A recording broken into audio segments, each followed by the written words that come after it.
Greetings, brothers and sisters, within the Kingdom of England, Empire of Albion, also known as the English Empire. It is I, your humble brother, Dion de Belmont, from the illustrious noble house of Belmont. I'd like to give honors to our King, our Queen, to our divine earthly mother, our divine heavenly Father, to our saints, martyrs, ancestors, those who have come and gone, as well as those righteous people within the realm, especially those who are trying to do good deeds and random acts of kindness. Today is February 13th, which is Friday the 13th. For those of you who know the importance of Friday the 13th, we'll talk about that in another video. But I have to give a shout out for this day. Also, I would like to go ahead and give a shout out to those of you who are, in this case, I'm going to say who are doing their Black History Month festivities. Hopefully you learn the history, the truth about Black history, and understanding that underneath Aquarius season is ruled by the father, which is known as Saturn, historically known as Saturn. And Saturn historically is known as the ruler of the color, of which we call today black.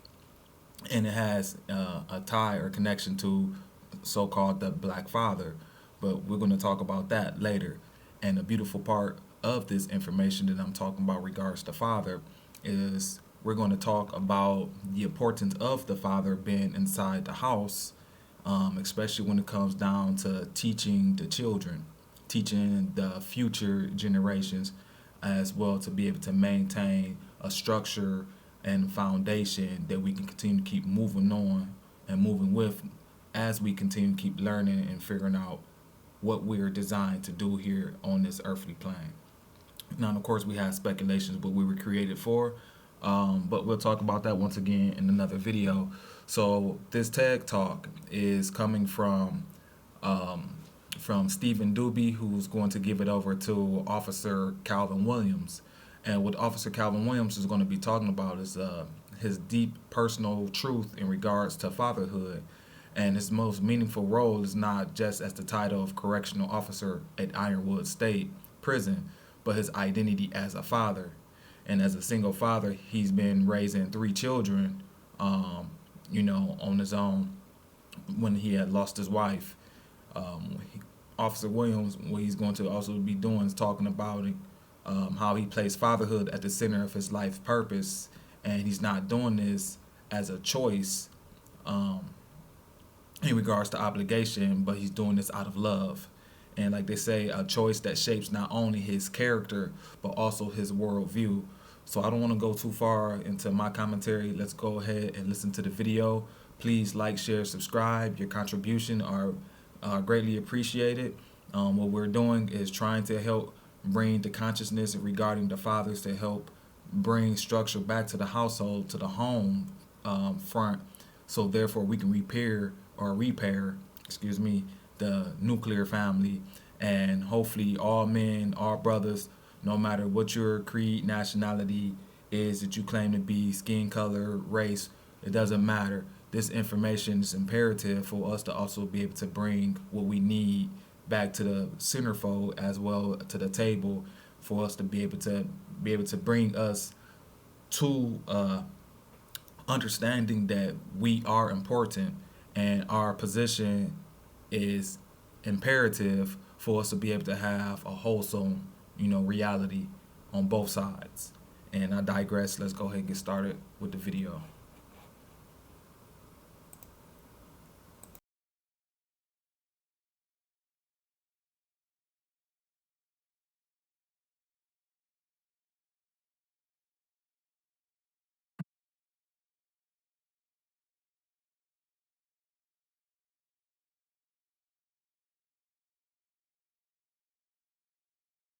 Calvin Williams.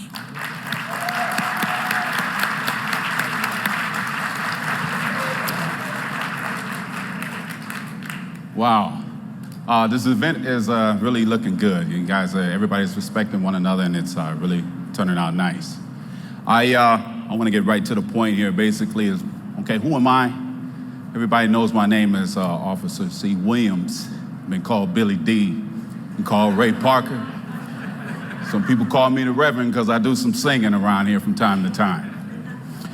But today what I want to talk about is my biggest job, that's being a father.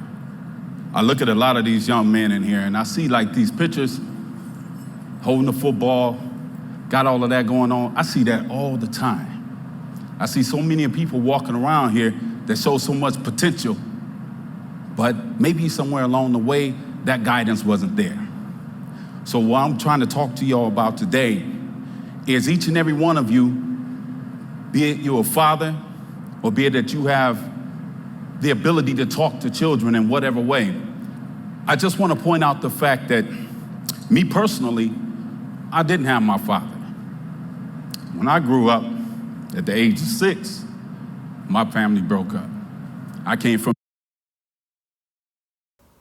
Now, this is something that is very common, especially in the so-called black community. A lot of us grew up without having our father, and a lot of the rearing was pretty much on the mother or our mother or the matriarchal person within our family. You know, most of the time this would be probably the grandmother, and we didn't see our fathers or the father figure who should have been there, and this what conditions us throughout our life when you don't have the person who should be there to help bring and mold the masculine side of you, so therefore you be able to be a more wholesome adult as you move forward through life. But once again, his life upbringing is very common to many of us. Like, I didn't have my father, didn't have my grandfather. He existed, but I only saw him literally about maybe a total of 8 times my whole entire life, which is horrible.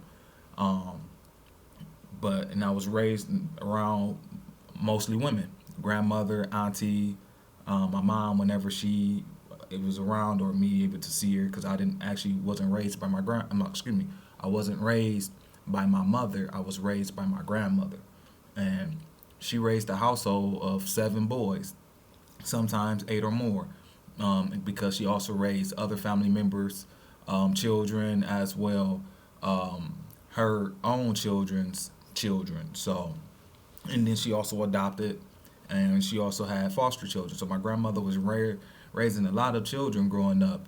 And one thing that I remember her saying is, don't allow anyone in the family to get lost in the system. So this, hit home because of, me not having my father growing up. I always told myself that I want to make sure that I am the father figure that I always wanted to have in my life. And I want to make sure that my children have that.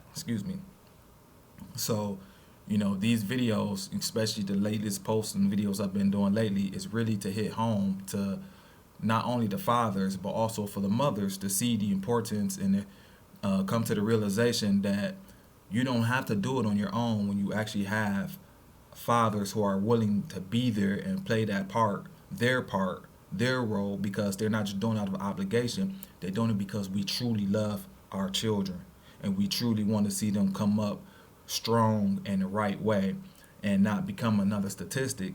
And only way for this to be done is we have to be able to communicate with each other and get on the same page. And unfortunately, because here in the West, we're dealing with so many different ideologies, it's causing confusion, and everyone doesn't know if they're coming or going, don't know if you believe in the same thing, and it just causing a whole usufruct of issues that, as we can see, is going to pretty much continue to keep showing itself in how our reality and our society is being pretty much destroyed because of it.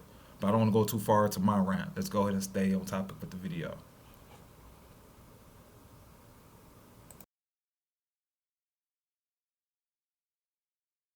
Detroit, east side of Detroit.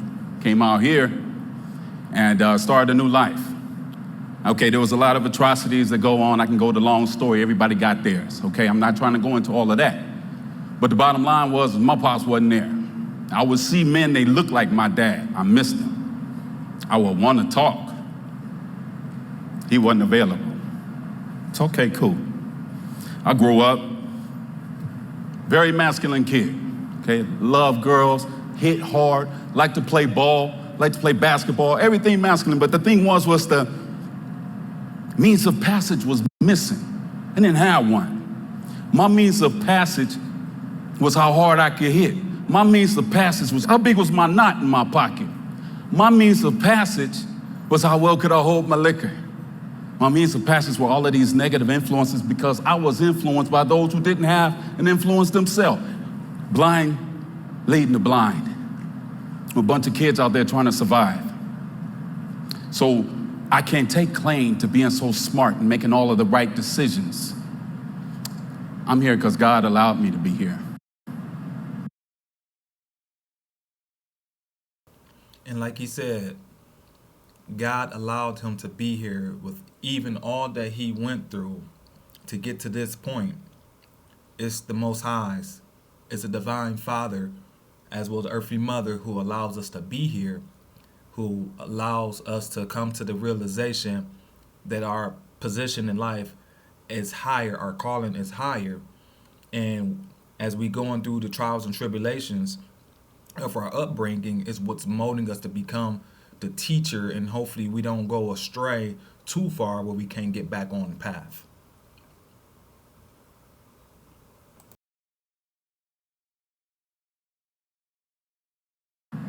I didn't grow up saying I'm gonna be a correctional officer one day. No, I had much dreams, more grandiose, if you will. Figuring I'm a very talented guy and I could take it anywhere. But God places you exactly where you need to be. I'm very happy to be here. I lost my wife less than 2 years ago, 23 years.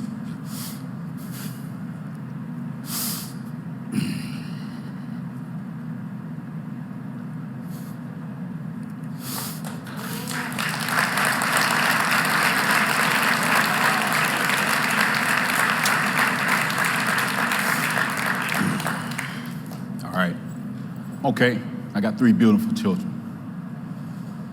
Not having my dad, man, I got a firm fight to be a father. Didn't realize how difficult it was when mama was gone, until she was gone. Being a provider is a piece of cake compared to being a single parent.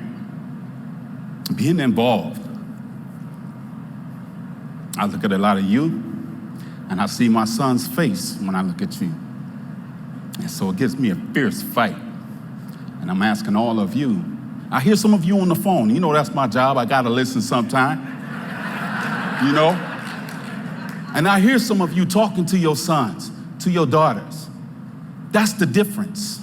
You see, your presence in their lives gives them validation. They ain't gotta find it in the... That's the most powerful part of this segment, is when he's explaining that our presence in our children's life is what gives them validation.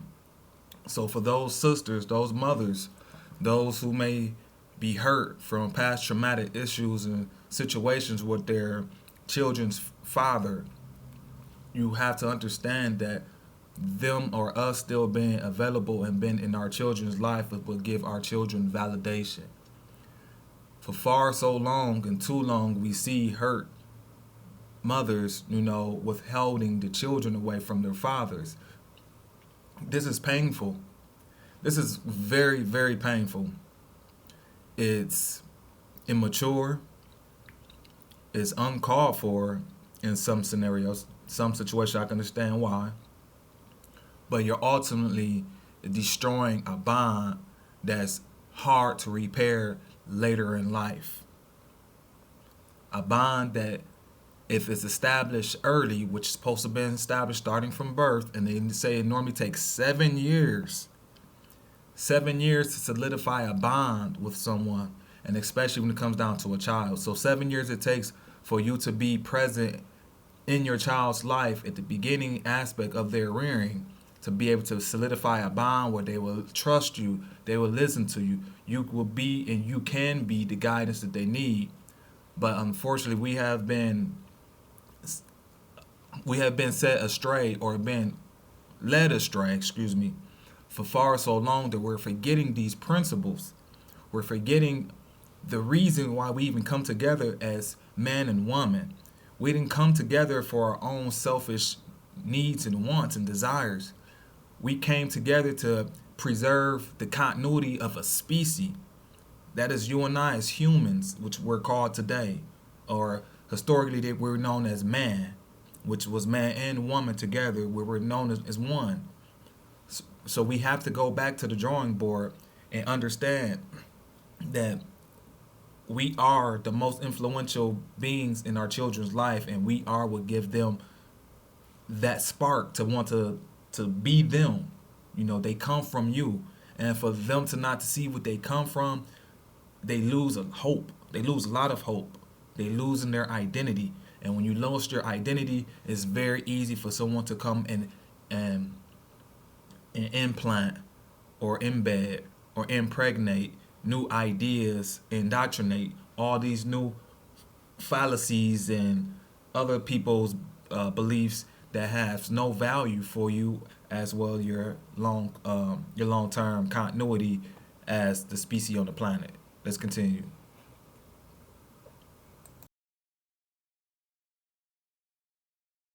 Streets. Men who have jobs, busting your tail for that dollar and forgetting about the child that's watching you every day. What's most important right now is to pay attention. We as fathers are logically capable of being able to watch our child and say, you know what, I see that habit, I'm going to curb it right now and get them where they need to be.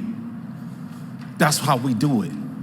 And if we do it, if enough of us are trying, you don't have to be way up here, way down there. It's just the fact that you say, I love you, I'm watching you.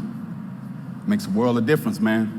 Because it's that guy in the street that say, hey, man, I got you. And he ain't really got it. Ain't nobody gonna ever have you like your daddy got you.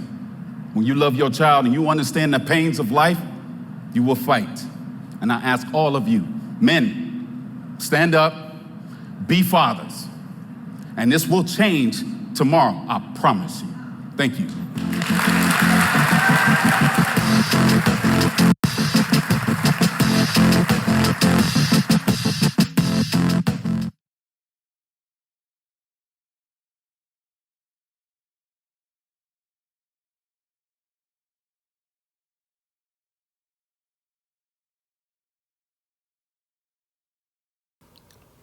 And he said that beautifully. Once again, we can change this.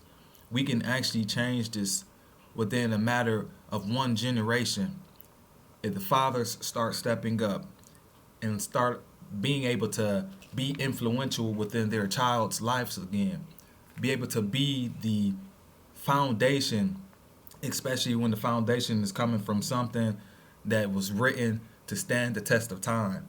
This biblical foundation is not something that we are speaking of just to be talking about. It's because it has been tried and tested.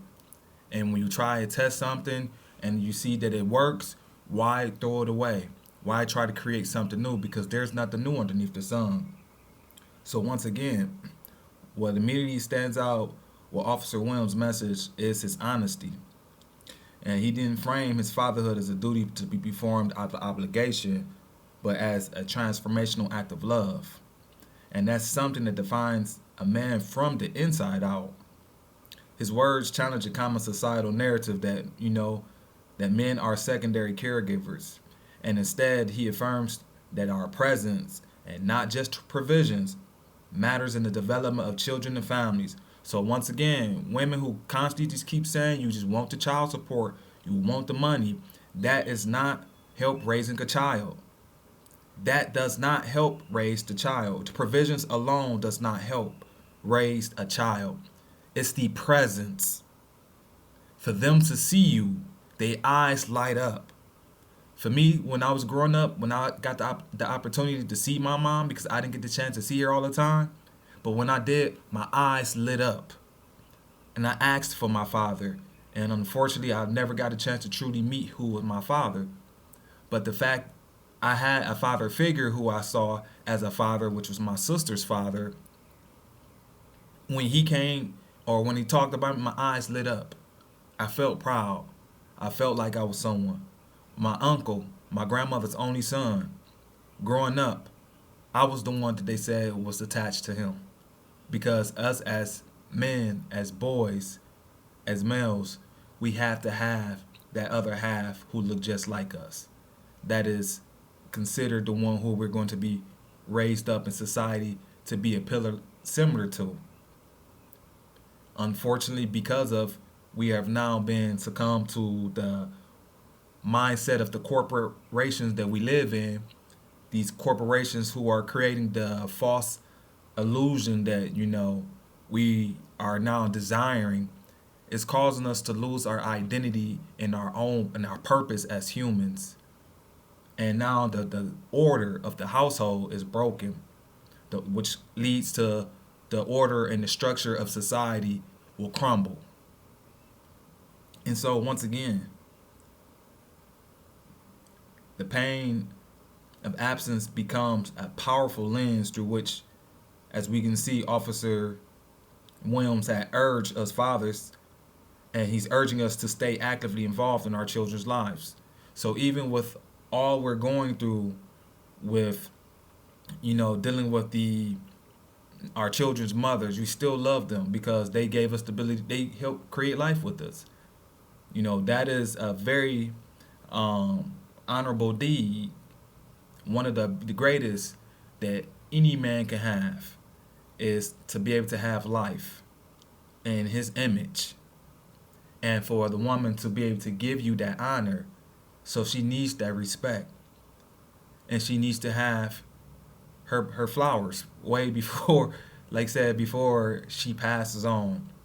And I understand our society right now, what it's doing here in the West, and it's creating a divide. But us as men, we have to still be strong and stoic and hold the line, because God is on our side. The divine earthly mother is on our side, and she wants us to help bring this balance back.